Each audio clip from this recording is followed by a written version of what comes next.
Posse Girls. Iga-guide din nila kayo, ha? Okay? Kaya pwesto na ang 1. Dito na tayo lahat, yung 1. At galingan nyo, ha? At habang lumalangoy kayo, lumingon kayo sa tubig dahil kakainin kayo ng mga buaya at pating pag hindi kayo umiiwas. Ayan, oh. Ayan. Yan ang mga pating. Ready na tayo, okay? Okay. Ready na, ate. Ate, straight ko muna yung paa mo. Yan, okay. So, pabilisan to, ha? Ulitin namin, bawal gamitan ng siko. Ready na tayong lahat. Kaya naman, Bacarera! Go!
Okay! We have a winner actually, ang Pangasinan! Yung number 10 nila, i-clear ko lang, yung number 10 nila, hindi nakaganito, pero nakaganito, hindi naman ginamit ang siko. So it's okay. Yeah.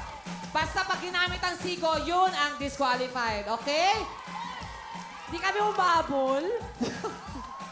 Ang bilis! Congratulations, Pangasinan! Hello mga kapuso! I am Elaine Timbol! Nagustuhan niyo ba ang video na ito? Nako, marami kaming hinihanda para sa inyo. Kaya mag-subscribe lang sa official YouTube account ng Wowowin. And don't forget to hit the bell button para lagi kayong updated.